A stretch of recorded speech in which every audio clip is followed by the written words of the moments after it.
Hi, I'm Brad, the manager here at Ken's Sewing Center. Back in 2005, Brother came out with a domestic commercial machine, which is the PR series of sewing machines.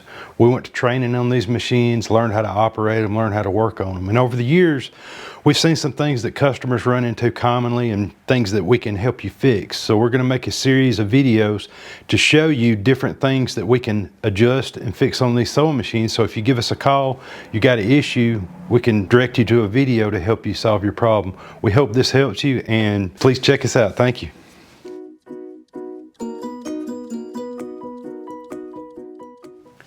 Okay, next we're going to replace the needle threader. So to do that, we're going to have to remove the side cover. The two side covers on the machine that are going to have to come off is this cover and this cover here. There's 5 screws that hold it in. First thing we're going to do is we're going to remove the screws that lock your screen.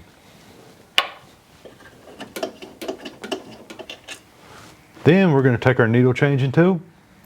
We're going to remove the cap, the screw cover caps. Just one at a time. You've got 5 of them.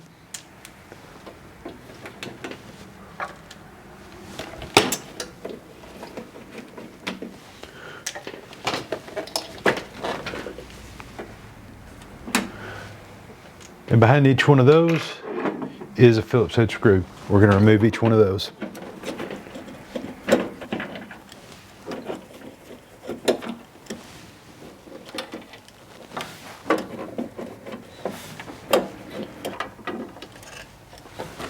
Now that we have those 5 screws removed, we can remove the 2 covers.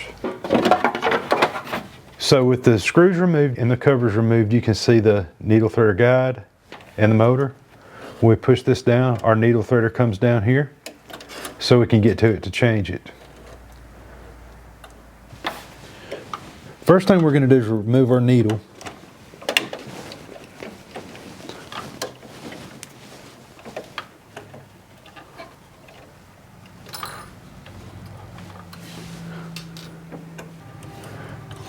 So we pull our needle threader down, you can see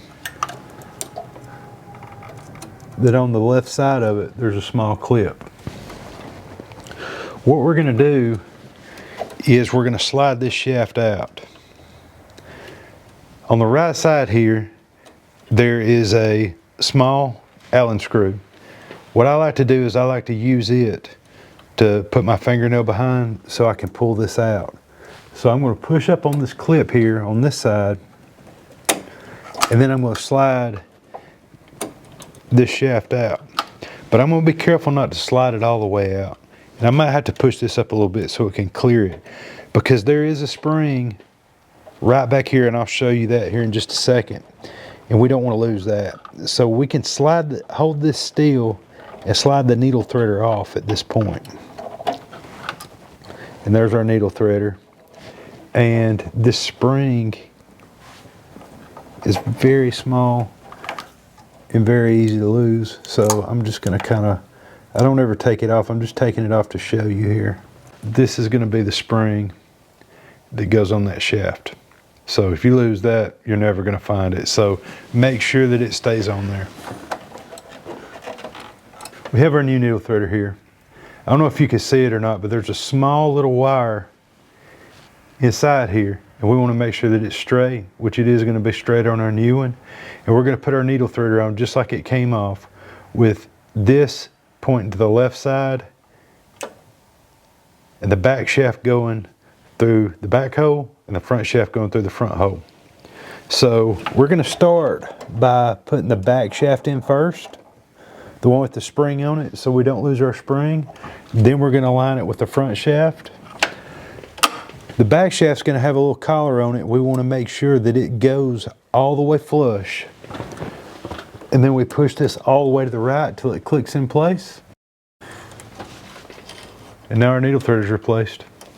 So we can just replace our needle. We can go through, turn the machine on, check it, make sure it threads the needle, and then we're good to go. One thing that I would definitely recommend doing when you change your needle threader is changing every one of your needles, making sure that they're all the way up, because if you do have a bent needle or a needle's not all the way up, the needle threader could crash into it and bend your needle threader again. So it would be worth changing all your needles when you replace your needle threader, just to make sure. And I would always recommend that if you're going to use your needle threader, to at least use the size 11 or larger needle, because the eye of a needle 10 or smaller is not going to allow the needle threader to pass through.